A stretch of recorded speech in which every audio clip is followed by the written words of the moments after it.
거실과 주방, 그리고 방 2개인 아파트에 살고 있는 4인 가족의 집을 들여다봤습니다.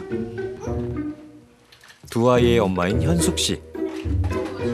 그녀의 하루는 청소로 시작해서 청소로 끝이 납니다. 하지만 보람은 그다지 크지 않습니다. 현숙 씨에게 청소란 어느새 쌓인 물건을 발견하고 적당히 둘 곳을 찾아보는 것. 그 이상도 그 이하도 아니기 때문이죠.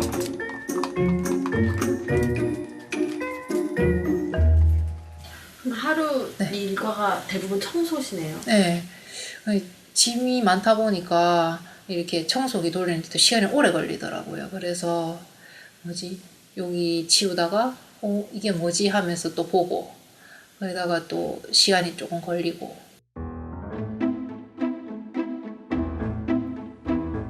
이곳은 아이들의 놀이방입니다.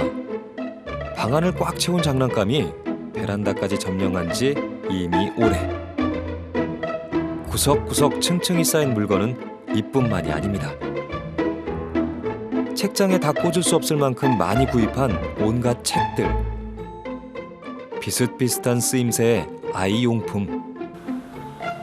그리고 베란다를 창고로 만들어버린 주방용품까지. 현숙 씨 집의 주인이 사람이 아니라 물건이 되어버린 이유는 뭘까요?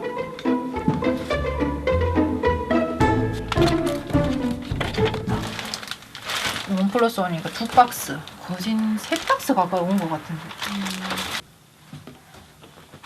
이런 납작이는 별로 쓸 일이 없더라고요. 이것도 불편해서 잘 안 쓰게 되더라고요. 구매를 부추기는 시대. 소비의 균형을 잡기란 쉬운 일이 아닙니다. 섬유유연제가 하나, 둘, 셋, 15개 정도 되는 것 같아요. 이렇게 최저가 무슨 행사 같은 거 하더라고요. 그래가지고 많이 사게 되고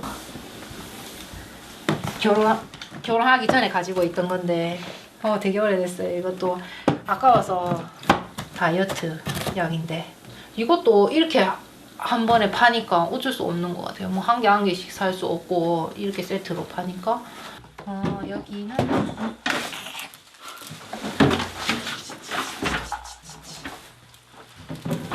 자의였는지 타의였는지 분명 필요하다고 믿어서 구매한 수많은 물건들이 지금은 골칫덩이가 됐습니다.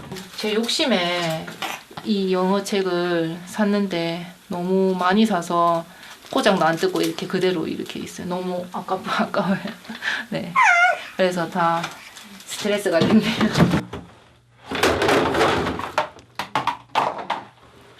현숙 씨는 지금 물건과의 전쟁을 치르고 있는 중입니다. 나는지 몰라서 또 못 찾는 경우도 있고 그리고 또 장난감이 너무 많으니까 아이들이 또 이렇게 헷갈려 한다고 해야 되나? 집에 오면 편하고 오고 싶다는 생각이 들어야 되는데 이게 안 오고 싶고 회피하고 싶은 그런 생각이 들더라고요.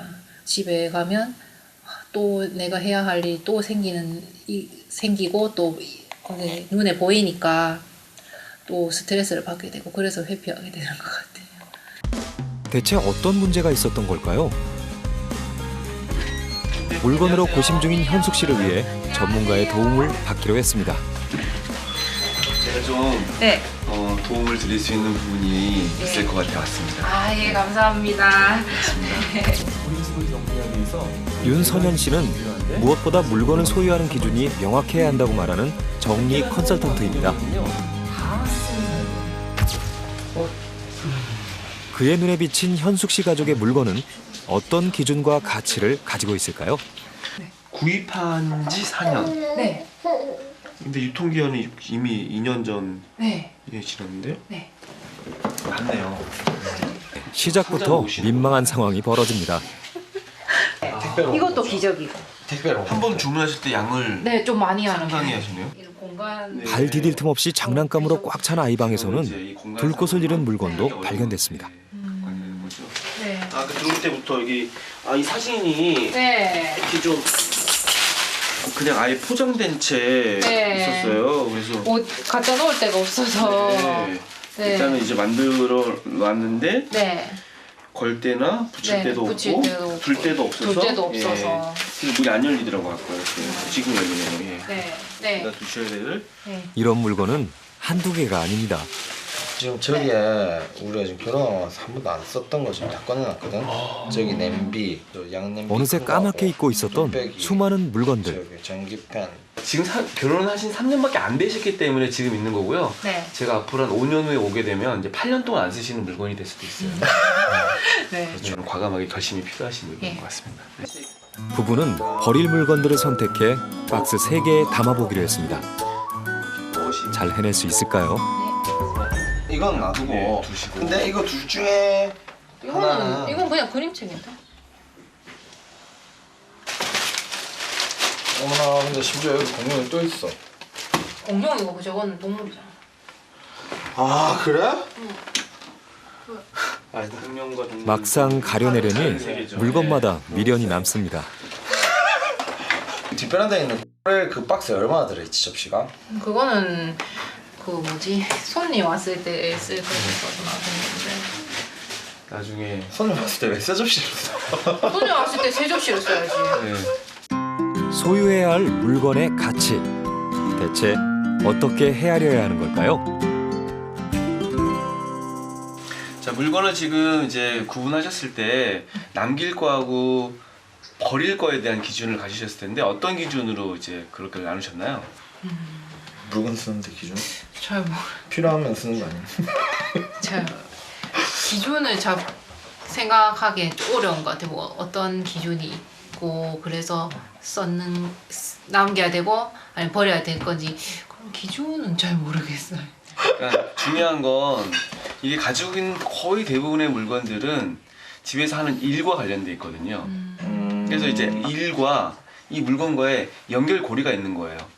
이제 그렇지 않기 때문에 한 이제 번도 고민해 본 적 없던 물건과 내 삶의 관계. 어떤 연결고리도 없는 물건은 생각보다 많았습니다. 아까 네, 이거 버려 치워야 돼. 여기다 와서 이거 줄 수도 없고 이거. 네. 무려 4년을 방치해 두었던 다이어트 제품. 신상품의 유혹에 일단 사고 본 게임 용품. 한번 뜯어보지 않아요. 이거 딴 사람 주면은 지금 상태도 이렇게 좋고 그래서 딴 사람 주면 할 것 같으니까. 제가 남은 박스. 무엇보다 용도가 중복되는 아이 물건이나 박스인데 지금 연령대와 맞지 않는 책들은 그 자체로 짐이 되어버리고 말았습니다. 집안 곳곳에서 끊임없이 나오는 더 이상 쓰지 않는 현숙 씨 가족의 물건. 제 생각은 이거 멀쩡한 거야? 멀쩡해? 멀쩡하면. 대체 얼마나 많은 물건들이 일상과는 아무런 관계도 없이 이 집에 쌓여 있었던 걸까요?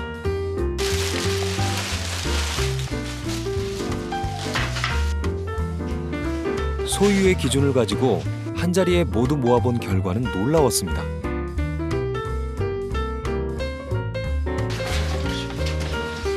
집 바깥 복도에까지 내놓아야 할 만큼 필요와 상관없이 구매하고 소유한 물건이 생각보다 많았던 겁니다.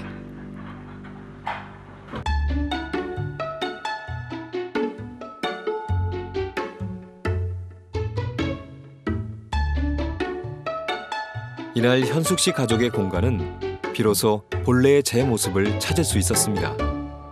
아쉬움이 아예 없는 물건은 없었지만 물건을 줄임으로써 정말 생활할 수 있는 공간을 얻었다는 그런 기분이 드는.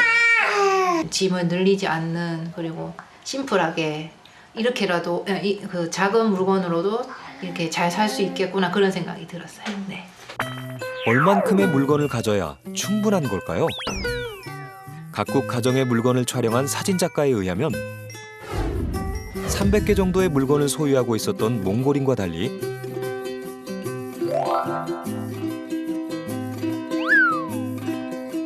일본인들은 무려 6,000개의 물건을 가지고 있었다고 합니다.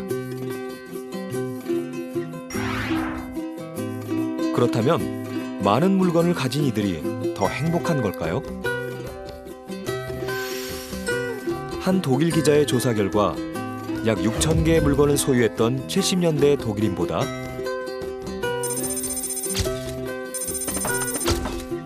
약 10,000개의 물건을 소유하고 있는 현재 독일인들의 행복 지수가 오히려 낮았다고 합니다.